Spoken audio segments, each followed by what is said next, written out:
देखिए, ऐसा है कि इस दुनिया में हैं भांति भांति के लोग। कुछ हैं समझदार और कुछ बहुत ही समझदार। कुछ लोग समझदार बनने की एक्टिंग कर रहे होते हैं, अपनी दुनिया के मालिक होते हैं, सोचते हैं कि हमने जो कह दिया बस वही सच है।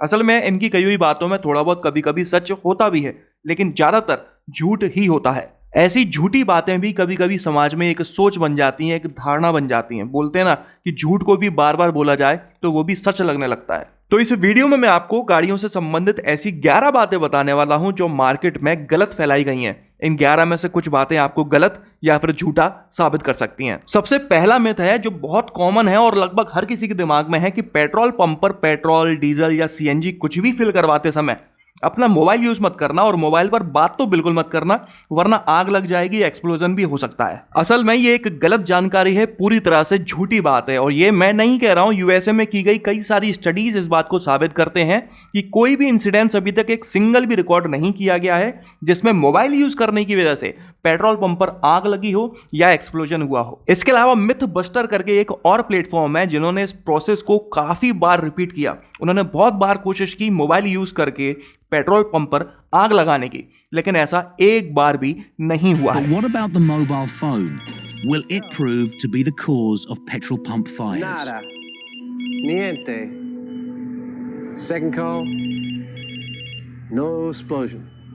कुल मिलाकर ऐसा कोई भी साइंटिफिक एविडेंस नहीं है जो यह साबित करता हो कि मोबाइल यूज करने की वजह से पेट्रोल पंप पर किसी भी तरह की आग लग सकती है। तो मस्त पेल कर बात करिए, कम से कम आपके मोबाइल की वजह से आग तो नहीं लगेगी पेट्रोल पंप पर। दूसरा मिथ है कि इस धरती पर कुछ ऐसे प्राणी भी सांस ले रहे हैं जो अपनी गाड़ी को ऐसे निहारते हैं जैसे पड़ोसन को निहार रहे हो। इस तरह से केयर करते हैं जैसे अपने पहले प्यार की करते थे।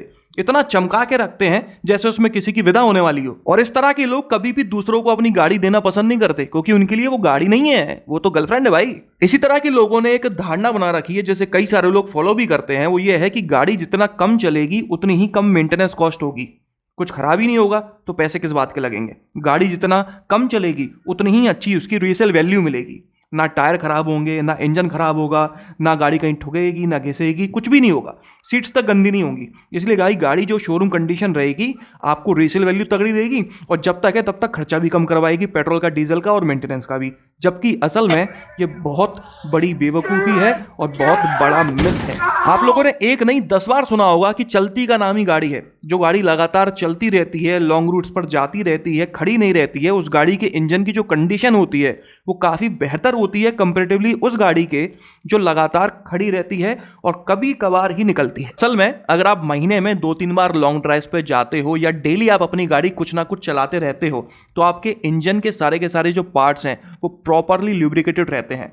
जितना ज़्यादा ल्यूब्रिकेशन होता है उतना ही कम फ्रिक्शन हो रहा होता है, जिस वजह से आपके इंजन की लाइफ बढ़ जाती है। इसी का ठीक उल्टा अगर आप थोड़ा बहुत गाड़ी को चलाकर रख देते हैं कवर लगाकर 10-15 दिन के लिए तो इंजन के अंदर जगह जगह पर कार्बन डिपॉजिट्स हो जाते हैं, प्रॉपर लुब्रिकेशन नहीं होता है, फ्रिक्शन बढ़ जाता है। और अगर आपके पास डीजल इंजन है उस कंडीशन में तो आपको जरूर अपनी गाड़ी को रेगुलरली चलाना चाहिए, क्योंकि डीजल इंजन में कार्बन बिल्डअप ज्यादा होता है। इसीलिए अगर आप अपनी गाड़ी को रेगुलरली चलाते रहते हैं या लॉन्ग ड्राइव पे महीने में 1-2 बार ले जाते हैं तो कार्बन डिपॉजिट जितने भी होते हैं इंजन में सबकी सब बर्न हो जाते हैं। इतना ही नहीं, गाड़ी के जो टायर्स होते हैं अगर वो मूव होते रहते हैं, चलते रहते हैं तो उनकी लाइफ बेहतर बनी रहती है कंपेरेटिवली खड़े रहने के। तो भाई गाड़ी खड़ा रख के आप पैसे तो नहीं बचा सकते, उल्टा आपके पैसे ज्यादा खर्च और हो जाएंगे। तीसरा मिथ है जो असल में समय के साथ मिथ बन गया है, पहले था नहीं।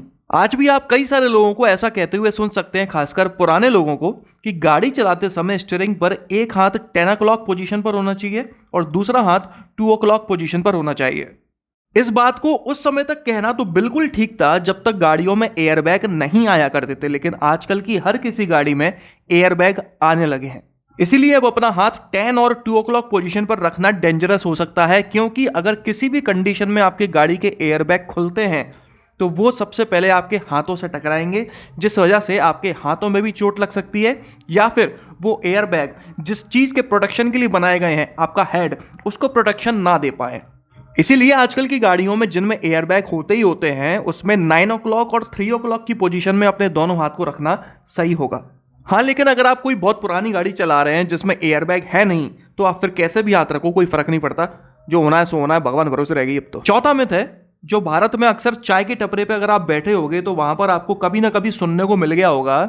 फॉर एग्जाम्पल, जैसे किसी गाड़ी में 100 हॉर्स पावर की पावर मिलती है तो वहां पर कोई ना कोई लोंडा है ना बढ़िया बैठ के कह रहा होगा भाई इस गाड़ी में 100 घोड़ों बराबर ताकत है, मतलब अगर 101 घोड़े आएंगे ना तब इस गाड़ी के इंजन को खींच पाएंगे, वरना नहीं।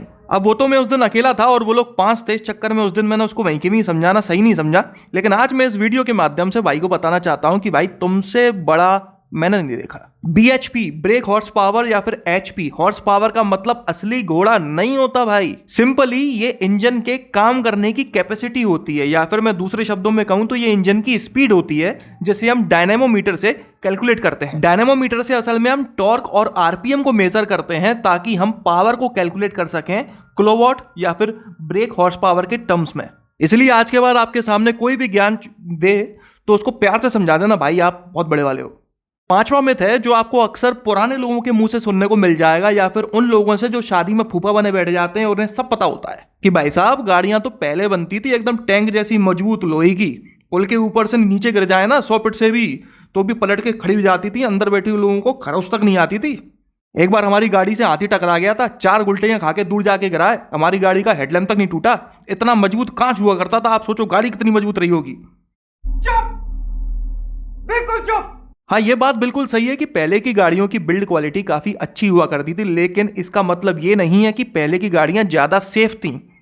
आज के टाइम में जो गाड़ियां लॉन्च हो रही हैं वो पहले से ज्यादा सेफ हैं क्योंकि टेक्नोलॉजी काफी एडवांस हो चुकी है। पहले गाड़ियां बनाने में काफी थिक मटेरियल यूज किया जाता था, जिसकी वजह से गाड़ी का वजन काफी ज्यादा हो जाता था। गाड़ी ना तो पावरफुल होती थी, ना माइलेज देती थी, ना ही उसको चलाने में आनंद आता था। अब गाड़ियां हल्की होने के साथ साथ मजबूत भी हैं। हालांकि मैं यहां पर कुछ ब्रांड्स की बात नहीं कर रहा हूं। आजकल की गाड़ियों में आपको स्ट्रॉन्ग क्रम्पल जोन्स मिल जाते हैं, जो प्लेटफॉर्म है वो काफ़ी स्ट्रॉन्ग होता है, जो आपको बेहतर सेफ्टी के साथ साथ बेहतर स्टेबिलिटी भी प्रोवाइड करता है। इसके अलावा कंपनीज आजकल गाड़ियों के स्ट्रक्चर को काफ़ी प्लानिंग करके बनाती हैं। जहां जहां पर ज़रूरत होती है वहां पर अल्ट्रा हाई स्ट्रेंथ स्टील का यूज़ किया जाता है, और जहां पर ज़रूरत नहीं होती है वहां पर नॉर्मल स्ट्रेंथ के स्टील को यूज़ किया जाता है। इसलिए गाड़ी का वजन भी कम रहता है और वो सेफ्टी भी प्रोवाइड कर पाती है। पहले के जमाने में आपको सेफ्टी फीचर्स के नाम पर सिर्फ सीट बेल्ट मिला करती थी, आज के टाइम पर कितने सारे बथेरे सेफ्टी फीचर्स मार्केट में आ चुके हैं। तो कुल मिलाकर आज के जमाने की गाड़ियां पहले के जमाने के गाड़ियों से ज्यादा सेफ और वर्थ हैं। 6वां मिथ है जिससे हो सकता है कि कुछ लोग जो बहुत समय से गाड़ी चला रहे हैं वो शायद इससे एग्री ना करें।